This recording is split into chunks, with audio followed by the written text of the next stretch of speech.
Hola, muy buenas tardes. Hoy siendo lunes 24 de agosto del 2020 en su programa Cosmonautas Filosóficos. Grabamos la edición 545 y transmitimos desde la ciudad de Matamoros, Tamaulipas, ciudad fronteriza con Roswell, Texas. Muy bien, hoy nos acompaña nuestro co-conductor, el filósofo Alfonso Vázquez Salazar. Buenas tardes, Ernesto. Buenas tardes. Con licenciatura en Filosofía por la UNAM, maestría en Filosofía por la UNAM, doctorado en Filosofía por la UNAM. También ha sido profesor en la Facultad de Filosofía en la UNAM. También en la Universidad Pedagógica Nacional. Colabora con el periódico Frente de Apoyo Crítico a la Cuarta Transformación. Y redactó su libro Perfiles Mexicanos, ensayo sobre filosofía mexicana contemporánea. Muy bien. Del tema del cual vamos a hablar es sobre el libro que redactó, Perfiles Mexicanos, ensayo sobre filosofía mexicana contemporánea, del capítulo 4, que habla de Jorge Portilla y el jardín perdurable. Bienvenido. Muy bien. Muchas gracias, Ernesto. Muy bien, en este capítulo me pareció que el grupo Hiperión habría que adquirir más materiales sobre los que representan al grupo ya antes mencionado, pero me parece que el Ateneo de la Juventud daba mayor aportación al Estado mexicano y mayor aportación a la filosofía. En los anteriores capítulos ya hablados en cosmonautas filosóficos como Antonio Caso, Emilio Rabasa y Alfonso Reyes. ¿Cuál es la aportación filosófica que hace Jorge Portilla? ¿Y quién fue? ¿Cómo se formó el grupo Hiperión? ¿Cómo llegó a México? Toda esta cuestión histórica a partir de los exiliados españoles. Bueno, interesantes las preguntas que formulas, Ernesto. Jorge Portilla, como tú ya lo señalaste de manera excelente, se adscribió a este grupo intelectual, a este grupo dentro del ámbito más amplio de la intelectualidad mexicana, de manera más específica, como grupo filosófico, el grupo Hiperión, y la particularidad o la especificidad de este grupo, a diferencia de otros, tú citaste el caso de los exiliados de la República Española, de los republicanos españoles. A diferencia de otros grupos, va a ser un grupo sobre todo compuesto eminentemente por mexicanos nacidos, naturales de esta tierra. Entonces, el grupo Hiperión surge, eso sí, bajo la égida de José Gauss, bajo la dirección docente, magistral de José Gauss en la Facultad de Filosofía y Letras, y concentra a pensadores de distintas generaciones. Uno de ellos fue Leopoldo Sea, quien es ampliamente conocido por sus estudios en torno al positivismo en México, y después por el giro que da hacia una reflexión latinoamericana de la filosofía. Leopoldo Sea era uno de los miembros de mayor edad del grupo Hiperión junto con José Gauss, aunque bueno, José Gauss se encarga sobre todo de promover la agrupación, de generar o de propiciar las condiciones para su encuentro a través de sus seminarios en la Facultad de Filosofía y Letras, pero propiamente el grupo se nuclea en torno a Leopoldo Sea, en torno a Luis Villoro, que son después de Luis Villoro y los demás, Emilio Uranga, Jorge Portilla, Salvador Reyes Nevares, Ricardo Guerra, los pensadores más jóvenes, que forman parte también de un conjunto generacional, y van a intervenir directamente en la escena pública, cultural de nuestro país, a finales de la década de los 40 y principios de la década de los 50, entre 1947, 1948 y 1952, 1953. Este grupo de los Hiperiones, o el grupo Hiperión, también se va con la generación famosa del medio siglo, que va a surgir en las aulas de la Facultad de Derecho en las décadas de los finales de los 50, principios de los 60. Pero fundamentalmente el grupo Hiperión, entre el 47 y el 53, pues plantean la necesidad de reflexionar sobre el ser del mexicano, tratar de responder a la pregunta de qué es el mexicano, cuál es su circunstancia, qué significa ser mexicano en un contexto marcado por la crisis que se expresaba sobre todo a través del conflicto bélico. ¿Qué significa ser un mexicano en tiempos de guerra, en tiempos de crisis, atravesado por estas corrientes intelectuales o filosóficas que reflexionaron en torno a la crisis, en torno a un estado de incertidumbre, de zozobra? Incluso uno de estos representantes del grupo Hiperión, Emilio Uranga, pues va a plantear justamente este estado en el que se encuentra el mexicano y que lo define estructuralmente, y que es el de un estado constante de zozobra. En ese sentido, la reflexión de esta agrupación intelectual va a ser fundamental para definir los principios de la identidad nacional. Entonces, todo eso que señalas, que quizá no se evidencia tanto la influencia o el impacto en torno a la reflexión, en torno a la nacionalidad o en torno al Estado, habría esto que revisarlo. Pienso que hacen una reflexión quizá de manera indirecta, pero tiene como finalidad última reflexionar también en torno a cuáles son las condiciones para hablar, más que de un Estado político, de una comunidad mexicana plenamente cohesionada. Y creo que este problema nos pone de lleno en el tema que nos convoca, cuando tratamos de reflexionar en torno a la obra, en torno al pensamiento de Jorge Portilla. Es decir, para Jorge Portilla, por ejemplo, la comunidad mexicana no podría completarse si no cierra esta brecha que se da entre relajientos, por un lado, y entre apretados, por otro. Algo que preconizaba una situación que también ya estos intelectuales, filósofos del Hiperión, comenzaban a evidenciar cada vez con mayor conciencia, y que es la cuestión de la lucha de clases. Ellos observan, por un lado, que los relajientos, sobre todo, se identifican más con este grupo de proletarios que no le dan un significado profundo a su existencia, y por otro lado, el de los burgueses, que se identifica a su vez con los apretados, aquellos que no se relajan, aquellos que no ceden, aquellos que se toman demasiado en serio a sí mismos. Entonces, si bien es cierto que estas categorías no son enunciadas como tales en sus reflexiones, pues pueden ser una sugerencia o pueden preconizarlas justamente a partir de esta reflexión fenomenológica, muy a la mexicana, que hacen sobre la situación en la que se encuentra la comunidad mexicana, dividida entre relajientos por un lado y aquellos apretados que, al tomarse demasiado en serios, pues no permiten establecer estos puentes para conformar la auténtica comunidad nacional que se requiere en este momento. Entonces, digamos, aquí podemos plantear una tesis para los miembros del Hiperión, y particularmente para Jorge Portilla. No podría concebirse un Estado mexicano completo si no hay antes una comunidad plenamente cohesionada. Y eso quizá pasa también por un proceso de integración política o un proceso de cohesión política que en ese momento, a finales de los 40, principios de los 50, se advertía a través pues, de esta noción de la revolución. Es decir, todavía el marxismo no comienza a desarrollarse como se establece plenamente en la década de los 60 y 70 en México.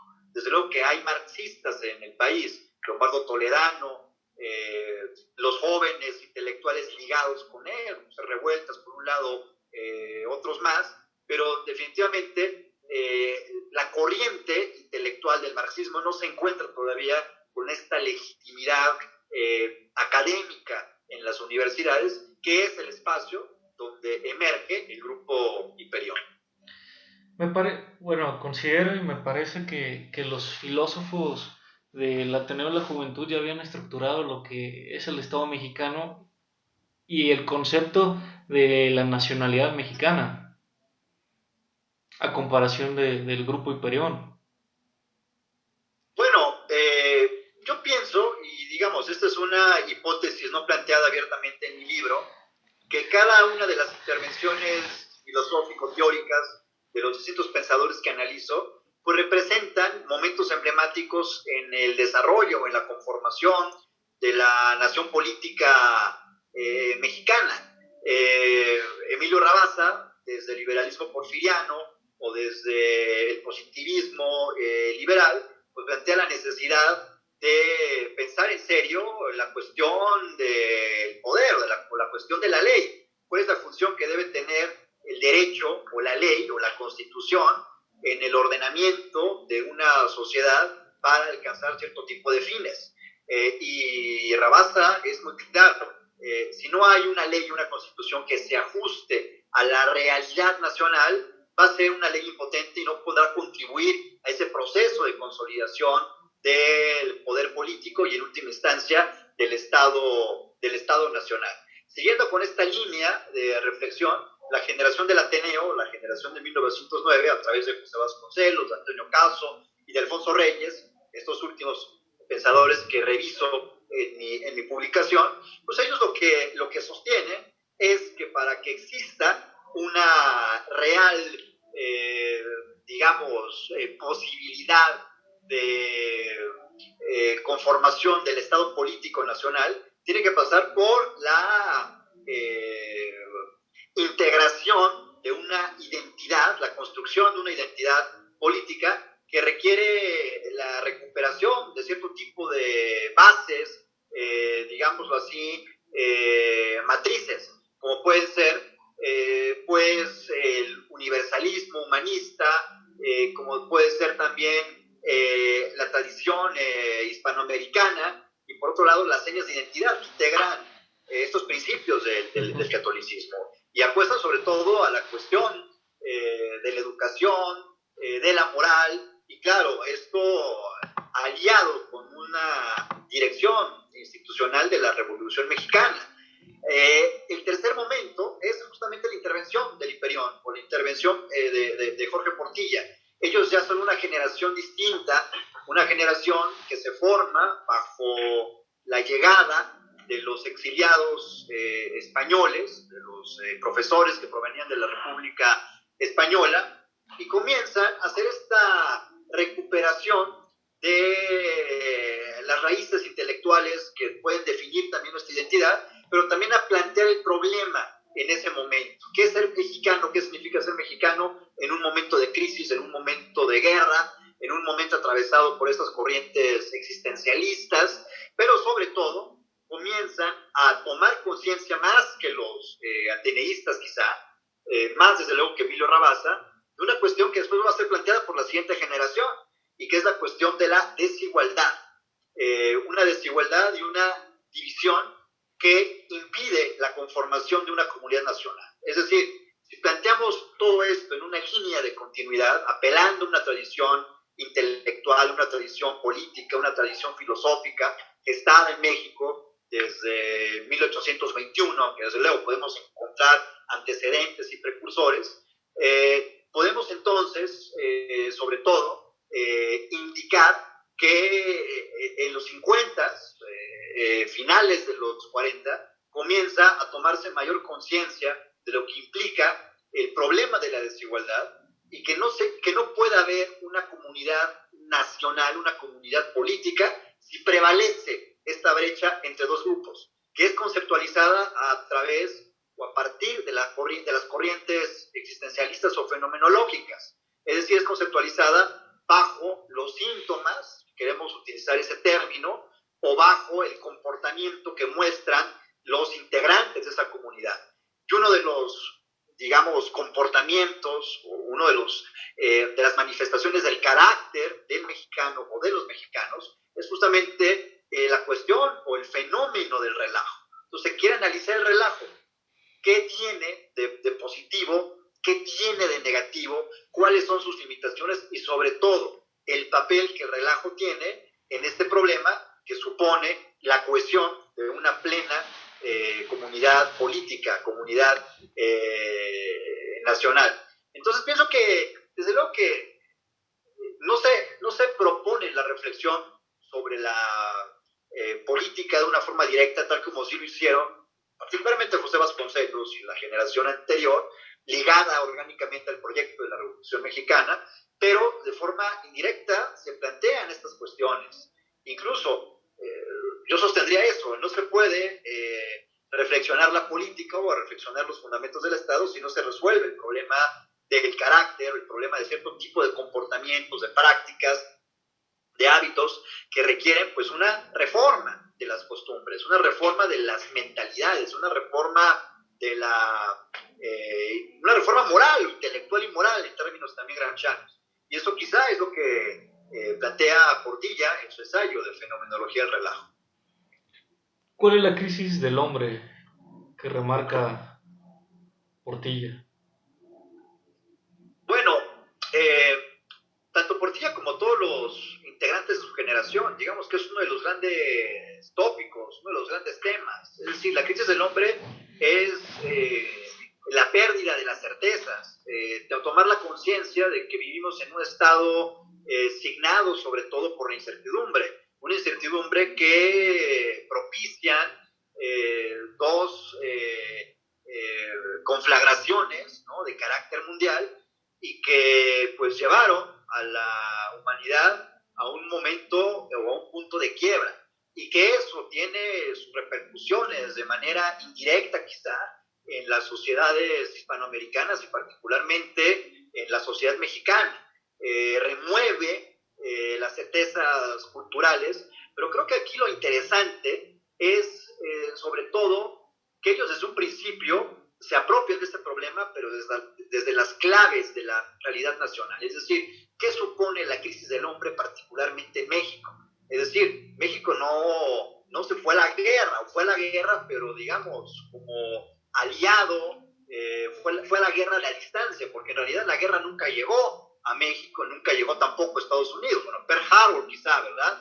El hecho es de que está el mundo y la cultura atravesado por este fenómeno. Y esto tiene repercusiones en cuanto al sacudimiento de cierto tipo de certezas. Y esto lleva también a la certeza de la identidad nacional. Si lo que está en crisis es el hombre, entonces también debe estar en crisis lo que se ha entendido como la noción de ser mexicano. Y por lo tanto es un tema que vuelve a tener actualidad y que requiere ser problematizado. Y por lo tanto esa crisis del hombre se manifiesta en México bajo la pregunta retomada desde Samuel Ramos, uno de los discípulos directos de la generación del Ateneo, y planteada justamente en este interrogante: ¿qué es el mexicano? ¿Cuál es la crisis de México? ¿Cuál es la crisis de su identidad? Y es ahí donde comienzan a observar, sobre todo Portilla, que hay ciertas manifestaciones de su comportamiento que deben ser analizadas, sometidas a un examen fenomenológico, mostrar el evento tal como se manifiesta ante nuestros ojos para que podamos diseccionarlo y establecer relaciones con otras determinaciones, otros significados, y tenerlo, digamos, a la vista a través de una red profunda de significados y de signos. Bueno, ¿qué significa el relajo? ¿Con qué otro tipo de significantes se asocia?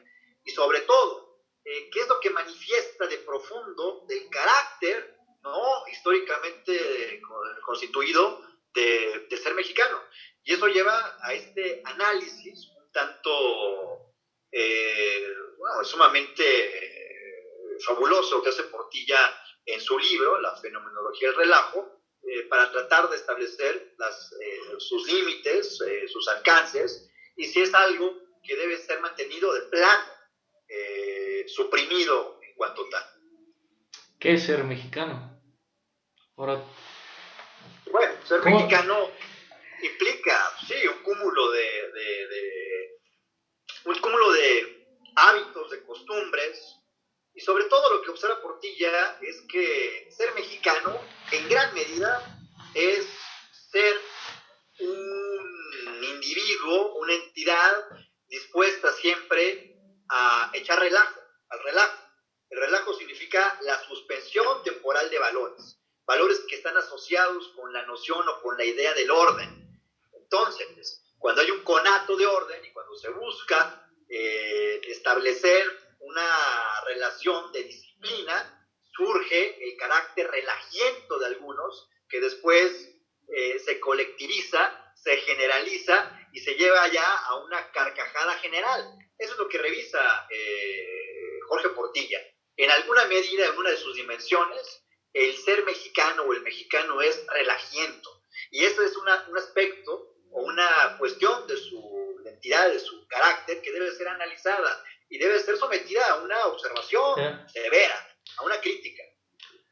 José Vasconcelos, Alfonso Reyes, ya tenían definido qué era ser mexicano, o lo pudiéramos estar definiendo como 130 millones o 130 millones de sujetos operatorios dentro de un territorio nacional con un idioma en común que es el español, un idioma oficial que es el español. Lo podríamos estar definiendo así, con ciertas características en los distintos estados de la República.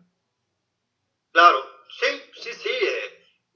Sí, sobre todo Vasconcelos pienso que tenía la clave, es decir, en función de su inteligencia realmente bárbara, devastadora, Vasconcelos tiene un plan para la nación, pero no es un plan tampoco sacado de la manga, como si fuera un mago. Es un plan acorde con la realidad histórica de una tradición que no solamente intuye, sino que comprende, sabe que México pertenece a una raíz más amplia, que es la raíz hispánica, y que Hispania o España no puede ser concebida sin aquello que la ha modulado también de forma histórica, y que es la religión católica, y que a su vez Europa forma parte de ese núcleo, y que la civilización occidental en su conjunto no se puede pensar sin ese tipo de raíces o ese tipo de señas básicas para la definición de una identidad. Y lo que hace Vasconcelos pues es llevar eso a la acción, manifestarlo y dirigirlo a partir de una política educativa y después a través de un proyecto político nacional propio que choca con que choca abiertamente con el régimen de la Revolución Mexicana al que él también pertenece, pero que busca dar un salto, ¿verdad?, histórico. En fin, en efecto, creo que la generación de la Ateneo lo tenía definido. Sin embargo, la generación que viene, a pesar de que no reniegan de esas certezas, sí ponen nuevamente en entredicho el problema de qué es el mexicano. Lo interesante, insisto, es que no hacen una negación de lo que planteó Vasconcelos o de lo que planteó Caso. Recuperan justamente esa tradición iniciada por ellos, y sobre todo mediada por la reflexión filosófica del propio Samuel Ramos, y la llevan justamente a este nuevo tipo de consideraciones, que no se me hacen tampoco menores. Pienso que sí son profundas en cuanto tratan de explicar el sentido de un comportamiento, y sobre todo hay una preocupación también, aquí hay que plantearlo de esa forma, en todos ellos, hay una preocupación vital, una preocupación existencial. La vida de Jorge Portilla no se ha explorado demasiado, pero murió muy joven, murió a los 43, a los 44 años. Es decir, fue un pensador de una sola pieza, admirado por sus pares, por sus contemporáneos, por Uranga, por Villoro, por Alejandro Rossi, por Víctor Flores Solea, quien todavía vive, también forma parte de la generación del medio siglo y que se articuló con este grupo filosófico intelectual, pero en ellos está situada pues esta nueva necesidad existencial de explicarse para ellos mismos lo que implica o cuáles son los efectos de una actitud o de un comportamiento relajiento, que sobre todo, plantea Portilla, es algo que en un principio se puede valorar como negativo, pero que, sobre todo, lo que hay que valorar en su dimensión positiva es, sobre todo, la dimensión de la espontaneidad. El relajo es espontáneo, es algo que surge de manera espontánea, y que justamente eso es lo positivo de relajo.